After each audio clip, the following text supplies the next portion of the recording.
నమస్తే, welcome to hit TV. నేను మీ మాధురి. ఈరోజు మనతో పాటు ఉన్నారు కేఎస్ ప్రసాద్ గారు, పొలిటికల్ అనలిస్ట్. నమస్తే సార్.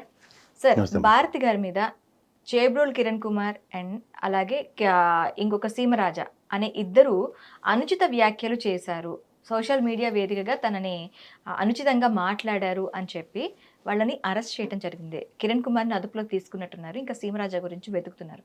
సో ఈ సినారియాని మనం ఎలా చూడాలి? ఒక ఆ మహిళ పైన, ఒక మాజీ సీఎం వైఫ్ మీద మాట్లాడే ఇది ధైర్యం చేశారు అంటే ఇది ఇర్రెస్పెక్టివ్ ఎలా చూడాలి మనం అంటారు? ఫస్ట్ థింగ్, ఇందులో సీమరాజు గారు ఆ విధంగా మాట్లాడింది కిరణే. ఓకే. రెండోది ఏంటంటే, ఇవాళ నేను మార్నింగ్ నాకు సాధారణంగా డిబేట్లు ఉంటే నేను వెళ్తాను, లేనప్పుడు కొన్ని ఛానల్స్ చూస్తుంటారు రెగ్యులర్గా, అన్ని ఛానల్స్. ఇవాళ ఒక ప్రైమ్ నైన్లో విజయ్ కిరణ్ అని తెలుగుదేశం అధికార ప్రతినిధి వచ్చాడు. చిన్న కుర్రాడు. ఇవాళ అతని సంస్కారానికి, అతని విజ్ఞతకి ఇవాళ కనుక అన్ని పార్టీలు కనుక ఆ విధమైన సంయమనాన్ని పాటిస్తే, ఎందుకంటే అతను ఫస్ట్ డిబేట్ స్టార్ట్ అవ్వగానే, అతనికి మైక్ ఇవ్వగానే అతను ఫస్ట్ ఏం చేశాడంటే, రెండు చేతులు దండం పెట్టి భారతమ్మను క్షమించమని అడిగి, ఏ ఆడపిల్లల మీదనే ఈ విధంగా అబాస్కు పాలు చేస్తూ వాళ్ళ అనవసరమైన మాటలు అనడం ఏ పార్టీకి కూడా వల్లి తేదు, మా పార్టీ తరఫున నేను క్షమించమని అడుగుతున్నానని చెప్పి అతని సంస్కారం చాటుకుంది. అయితే మాత్రం నిజంగా వాళ్ళ తల్లిదండ్రులు ఈ విధమైన సంస్కారం ఎవరికైనా ఇస్తే ఇలాంటి పనికిమాలిన పనులు ఉండవు. ఫస్ట్ ఆఫ్ ఆల్ ఇది నాకు తెలిసి అన్ని పార్టీలకి వర్తిస్తుంది. అంటే గతంలో నేను ఈ బోర్గడ్డ అనిలు ఇలాంటి విషయంలో కూడా సంబంధిత వైఎస్ఆర్సీపీ అధికార ప్రతినిధులతో నేను చాలా వేదికలు పంచుకున్న దాంట్లో కూడా వాళ్ళు కూడా మాకు పార్టీకి సంబంధం లేదు, కానీ అతను మాడింది అనుచిత వ్యాఖ్యలు తప్పని చెప్పడం నేను గ్రహించాను.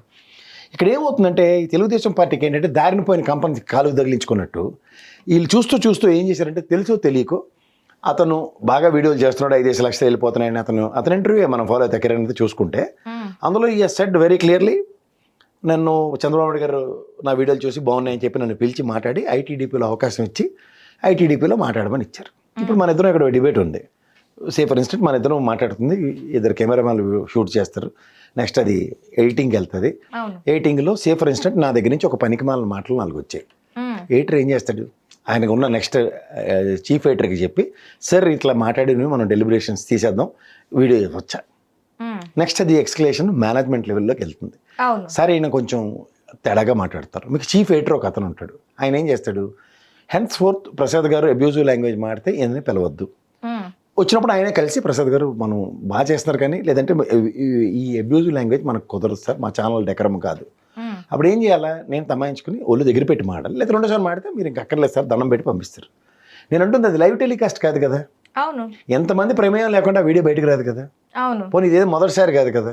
దీనికన్నా ముందు అతన్ని తెలుగుదేశం పిలిచి ఐటీడీపీ ఇచ్చి చంద్రబాబు గారు ప్రోత్సహించారు. అంటే ఇప్పుడు సే ఫర్ ఇన్స్టెంట్, నేను చిన్నప్పుడు ఆ పక్కింట్లో జాంకాయ కోసాను, నేను చాలా చిన్నపిల్లని, అలా నేను అనలేక ఇంటికి వచ్చి మా అమ్మ నాన్న తిడతారు, కానీ ఏటిలాగా మీ వాడు ఇంటికి అడిగి తీసుకోవచ్చు కదా, దొంగతనాలు చేస్తాడని చెప్తే దాన్ని అపవాదం ఎవరు మోసినట్టు, నేనా మా నాన్నగారు. సో ఈ తలవంపులు పార్టీ అధినాయకుడు అయి ఉండి ఆయనకే నెత్తికి బాచినట్టే కదా. ఎందుకు యూట్యూబర్లు బోలు మంది ఉంటారు. ఇప్పుడు నేను ఉదాహరణకి నేను చేసి వీడియోలు ఉంటే ఆవిడ పక్కన వేరే ఛానల్లో అతను ఛానల్ పెట్టుకుని నేనైతే ప్యాషన్తో చేస్తున్నాను, ఆయనకి నేను మాడింది నచ్చలే. ఎందుకంటే నేను మాడింది శాసనం కాదు కదా, అందరూ వినాలి, ఇదే నేను డిస్క్లైమర్ వేయట్లేదు కదా, వినకపోతే మర్యాదగా ఉండదు, శిక్షిస్తాం, ఇదే ఉండదు కదా. నచ్చిన వాళ్ళు వింటారు, వాడు మనోభావాలకు నచ్చిన వాడు ఏం చేస్తాడు, నాకు చెప్పులు దండ వేసి చెప్పుతో 2 పీకి ఏట్రా మాడుతున్నావు ప్రసాద్ గారు అని చెప్పి వాడు తిడుతూ నా మీద వీడియోలు చేశాడు. దానికి కూడా కొంతమంది చూస్తున్నారు, అతను ఆ బంధాయించుకున్నాడు, అతను చూస్తున్నారు. ఇప్పుడు ఉదాహరణకి శంకరాభరణం సినిమా చిరంజీవి చేయమంటే అవుతుందా, ప్రయత్నించాడు కదా ఆయన, ఏముంది రుద్రవీణ ఒకటి అలాంటివన్నీ చేస్తే అవన్నీ యావరేజ్ కింద ఉన్నాయి. అలా ఎవడి పని ఆడు చేయకుండా ఇప్పుడు అనవసరంగా కొన్ని పనులు చేయడానికి కొంతమంది ఉంటారు. హీరో సీరియస్గా యాక్ట్ చేస్తుంటే మనం కాస్త ఇబ్బంది పడకుండా కమెడియన్ పెడతారు. అట్లా మేము చేస్తున్నాం నచ్చని వాళ్ళ కోసం అలాంటి వాళ్ళు తిట్టుకుంటూ ఉంటారు. అది నేను కనుక తిట్టుకున్న, నాకు తిట్లు నచ్చలేదన్నది అతనికి నాకు వ్యక్తిగతం. ఇక్కడ మీరు తెలుగుదేశంకి ఏమైందంటే, వీళ్ళు రాగానే ఒక పార్టీ సభ్యత్వ నమోదు, ఒక ఐడి కార్డు ఇచ్చి ఈడు మావాడే అని అడిగి మెడలో వేరతాడేసి ఇన్ని కార్యక్రమాల్లో ఇవాళ అతనికి ఉపద్రవం వస్తే పార్టీ నుంచి సస్పెండ్ చేయవలసి వచ్చింది. అదే ఒక యూట్యూబర్గా ఉన్నాడు అనుకోండి, అతనికి వాళ్ళకి వ్యక్తిగతం అయ్యి ఉంది. ఇక్కడ దారిని పైన కంప తగిలించుకున్న బాబానికి తెలుగుదేశం ఎక్స్ప్లెనేషన్. రెండోది, అతని పార్టీ నుంచి ఎక్స్పోజ్ చేస్తూ పోలీసులకు అప్పచెప్పడం జరిగింది. ఇది వైఎస్ఆర్సీపీ గురించి మాట్లాడదాం. ఈ వర్ర రవీంద్ర, రమాదేవి గారు ఎవరో 4-5 ఉన్నారు, వాళ్ళు ఇలాంటి వీడియోలు ఏవో చేశారు, మాట్లాడేవారు, చెత్త చెదారు అనుకుందాం ఎగ్జాంపుల్.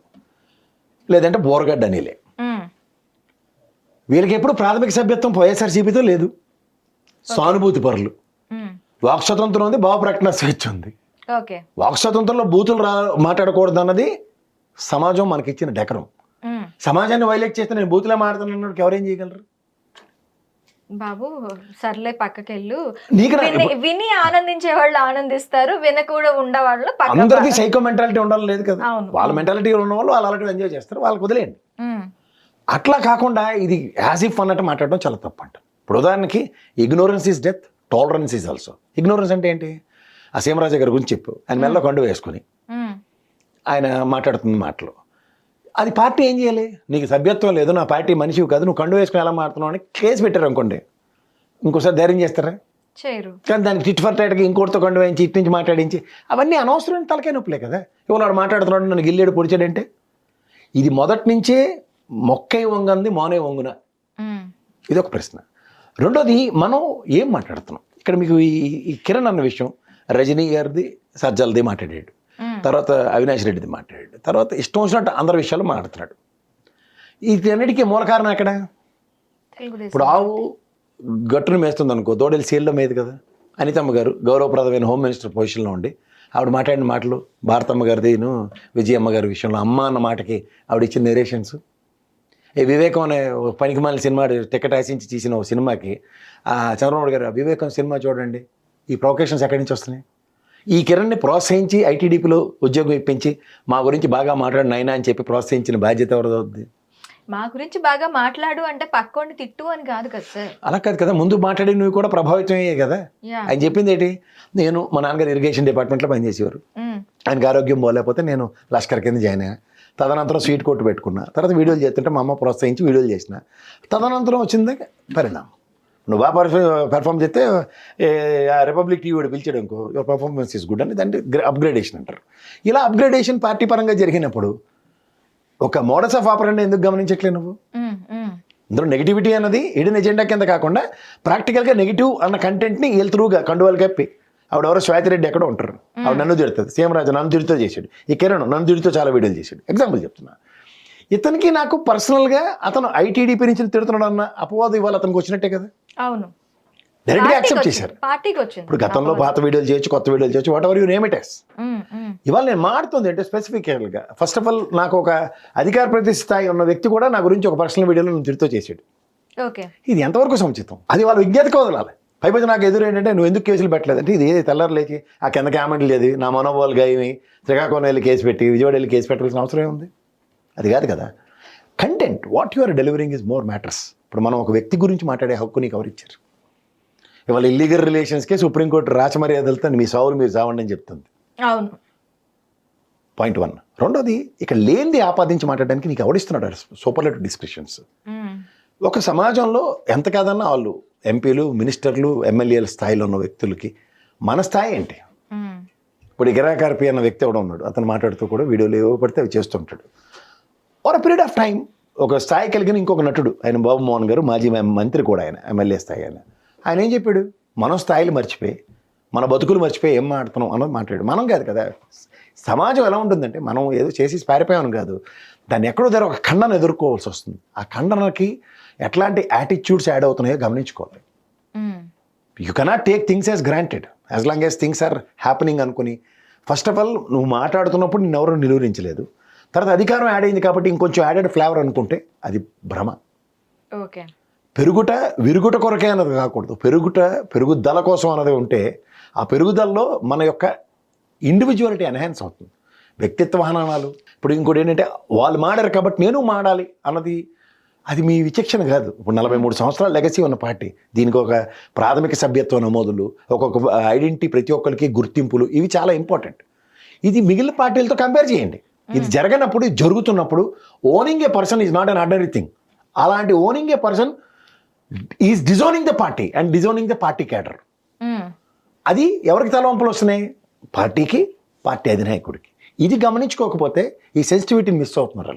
ఇంకొకటి సార్, ఇక్కడ పార్టీని ప్రొవోక్ చేసి నువ్వు ఇలా మాట్లాడు అన్నడానికి ఎంతవరకు ఛాన్సెస్ ఉండొచ్చు అంటారు? ఇప్పుడు నేను అంటుంది ఏంటంటే, నేను తెంపిన జాంకాయ ఉపద్రవం మా నాన్నగారికి వచ్చింది అంటే, నేను కోతి పని చేశానన్న మా నాన్న గ్రహించి 4 పీకి ఇంకోసారి అటు వెళ్తే తోలు చిరిగిపోతుంది అన్నాను అనుకో, నాకు ఆ భయానికి నేను ఇంకోసారి జాంకాయ దగ్గరికి వెళ్ళను. కానీ మా నాన్నగారు ఇవాళ ఏమనుకుండా ఆయనతోనే తగుబడి అదేంటిది చిన్నపిల్లడు జాంకాయ కోస్తే ఏమైంది అని అలా మాట్లాడారు అనుకో. ఉమ్, అప్పుడు ఏమవుతుంది నాకు, నేను చేసింది రైటు, నాకు ఫ్యామిలీ యాక్సెప్టెన్స్ ఉంది అన్నది వాస్తవం అవుతుంది. ఎందుకు అంటే విడుదల రజనీ విషయంలో, అవినాష్ విషయంలో, తర్వాత 4-5 సందర్భాల్లో వ్యక్తిగత హననాలు చేస్తూ మాట్లాడుతున్నవన్నీ కూడా టాలరెన్స్. ఉపద్రవం పేక మీదకి వస్తే సత్య హరిశ్చంద్రుడిని, నేను పతివ్రతని, నన్ను మించిన వాళ్ళు లేరు, మేమే వీళ్ళని ఇచ్చేసాం. ఆయన కనుక జైల్లో పెట్టబోతే కుంభి అవతల పడేసిందరు. అవును, మనోభావాలు అందరికీ ఉంటాయి కదా, ఆడపేడ ఉంటుంది. ఆ తాడోపేడు కదా, ఆ తాడోపేడుకి పరిరక్షణ జరిగింది. దానికి ఏంటి కలరింగు, మేమైతే అన్నది ఎందుకు, తోవనపోయిన కంపెనీ మీరు తగిలించుకున్నారు కాబట్టి అవతల వాళ్ళకి ఆబ్లిగేషన్ లేదు. వాడు సింపథైజరు ఏదో మాట్లాడుతున్నారు, మాకేంటి సంబంధం. నేనేమైనా సభ్యత్వం ఇచ్చానా, వర రవీంద్రకి కానీ రమాదేవికి కానీ ఎవరైనా ఇంటూరు రవికిరణ్ కానీ ఇలాంటి వాళ్ళు అందరూ సభ్యులే, హ్యాపన్ టు బి జర్నలిస్టులు. ఇవాళ మీ ప్రభుత్వం వచ్చిన తర్వాత చర్యలు తీసుకున్నారు, జైల్లో పెట్టారు కదా. ఆశ్చర్య మా బావాడిని జైల్లో పెడతారని చెప్పి న్యాయపరంగానే బెయిల్ తెప్పించుకున్నారు. కానీ జైల్లోంచి బయటకు తీసుకొచ్చి వెళ్ళండి మా శ్రేణులందరూ సమాయత్తమై సేనాపతి నీకు పరమాయిస్తున్నాను జైల్లోంచి బయటకు తీసుకురాని ఏమని చెప్పాడు జగన్మోహన్ రెడ్డి? లేదు. మరి ఇప్పుడు మీరు మా వాడే తప్పు చేసాడని ఒప్పుకుంటూ సస్పెండ్ చేయవలసి వచ్చింది, ఎక్స్పెల్ చేయవలసి వచ్చింది, పోలీసులకు అప్పచెప్పవలసి వచ్చింది. సో ప్రజాస్వామ్యంలో ఉండేటప్పుడు వాక్ స్వేచ్ఛ ఎంత ఉన్నా కూడా ఆ వాక్ మాట్లాడేటప్పుడు మాత్రం కరెక్ట్గా ఉండాలి అంటారు. వాక్ కరెక్ట్గా ఉంటే స్వేచ్ఛ ఆటోమేటిక్గా ఉంటుంది. వాకే కరెక్ట్గా లేనప్పుడు స్వేచ్ఛ ఇచ్చి ఏం లాభం? స్వేచ్ఛ మిస్యూటిలైజ్ అవుతుందని